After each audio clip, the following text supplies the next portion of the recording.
Hello students, today we learn about the hybrid electric vehicle. जो hybrid electric vehicle है उसको power दो तरीके से मिलती है। First one is that is internal combustion engine and second one is electric motor. तो हमको इन दोनों चीज़ों से पावर मिलती है कार को या किसी भी व्हीकल को रन करने के लिए।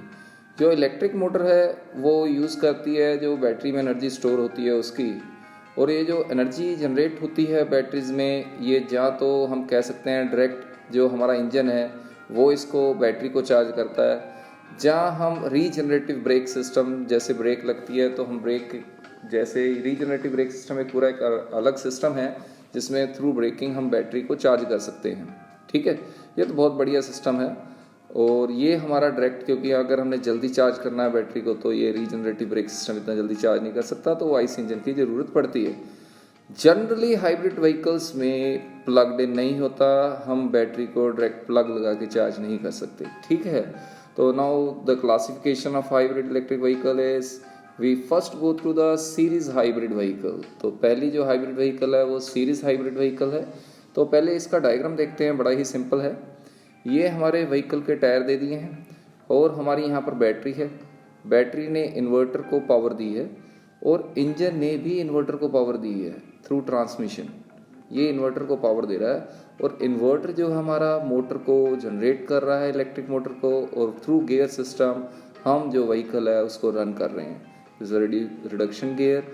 तो यानी हम कह सकते हैं इसमें जो इंजन है उसकी जो डायरेक्ट सप्लाई है वो इसके साथ कांटेक्ट में नहीं है, वो थ्रू इन्वर्टर के और बैटरी के ही पावर सप्लाई करता है। तो मुझे लगता है ये आपको क्लियर है। तो जनरली इसमें हम इन्वर्टर के थ्रू बैटरी को चार्ज करते हैं और बैटरी है वो कनेक्ट होके जनरेटर की मोटर जनरेटर को ऑपरेट करती है। अभी इसकी थोड़ी सी थ्योरी देख लेते हैं जल्दी।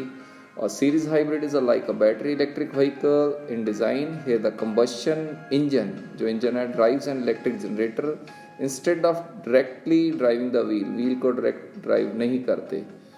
The generator both charges a battery and power an electric motor. तो बैटरी को चार्ज करता है और पावर देता है इलेक्ट्रिक मोटर को। When large amount of power is required, the motor draws electricity from both battery and generator. Motor दोनों से पावर ले लेती है, बैटरी और जनरेटर से। सीरीज मतलब देखो डायरेक्ट नहीं देती, डायरेक्ट जो जनरेटर है वो व्हीकल को नहीं चला रहा, मोटर को ही दोनों चला रहे हैं, जनरेटर भी और बैटरी भी। जनरेटर कहाँ से अटैच्ड है? आईसी इंजन से। सीरीज हाइब्रिड में आल्सो भी referred as extended range electric vehicle, ये देख लेना। और range extended electric vehicles is the gas engine only generate electricity. जो हमारा इंजन है वो सिर्फ जनरेट करता है इलेक्ट्रिसिटी, क्योंकि उसका कोई काम नहीं है डायरेक्ट इंजन को चलाने, मतलब डायरेक्ट हमारी गाड़ी को चलाने के लिए। तो जो हमारा इंजन है वो सिर्फ जनरेट करता है इलेक्ट्रिसिटी। तो ये हमारे एग्जांपल हैं, याद करने हैं। सेवरले वोल्ट, ये तो एटलीस्ट याद करना ही है आपने। तो चलो आगे देखते हैं। नेक्स्ट हमारा पैरेलल हाइब्रिड है। तो पैरेलल हाइब्रिड की थ्योरी पढ़ने से पहले डायग्राम देखते हैं। पैरेलल हाइब्रिड इंजन से डायरेक्ट, देखो हम इसको पावर दे रहे हैं, ये पिंक कलर से शो कर रहे हैं भी, डायरेक्ट हम गियर को, रिडक्शन गियर को ज्वाइन करके चला रहे हैं, और थ्रू बैटरी भी यहाँ से इन्वर्टर के थ्रू मोटर जनरेट हो रही है। यानी ये मोटर जनरेट कर रही है और ये डायरेक्ट इसको पावर दे रहा है। यानी पावर हमारी दो तरीके से, कुछ यहाँ से और कुछ यहाँ से, दोनों तरीके से आ रही है और इसको ऑपरेट कर रही है। ठीक है, तो जनरली जब इसको थोड़ी थ्योरी देखते हैं फिर उसमें ज़्यादा क्लियर हो जाएगा आपको। अब parallel hybrid vehicle by both an internal combustion engine and electric motor, दोनों चलाते हैं। Power distribute between the engine and the motor is varied, so both run in the optimum operating region. दोनों को अपनी अपनी पावर जितनी जितनी दोनों से लेनी है सही हिसाब से ले ली जाती है। There is no separate generator, नहीं है कोई सेपरेट जनरेटर नहीं है।